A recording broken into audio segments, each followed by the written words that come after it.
એને ચાલ ભૂસડી ને તો બહુ માણા અહીંયા ગાડી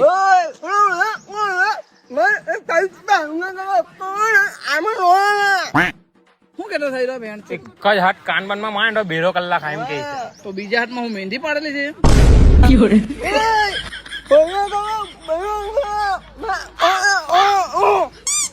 હવે હું કેતો થઈ રહ્યો મેઢી તો બૈરા લોકો લગાવે મેં તો મર્દ છું મર્દ એમ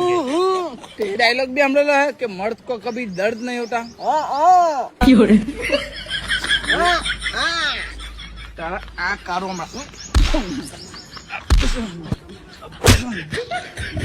तारो दुस्ता खरेखर मर्द છે લોખંડ જેવો છે બાકી ચાલ ભાઈ નીકળું જોઈ લે બહુ હેવી મર્દ છે અરે ભાઈ મારો ભાઈ ભાઈ છે ભેણ જો ચાલ ભાઈ જવાના આયો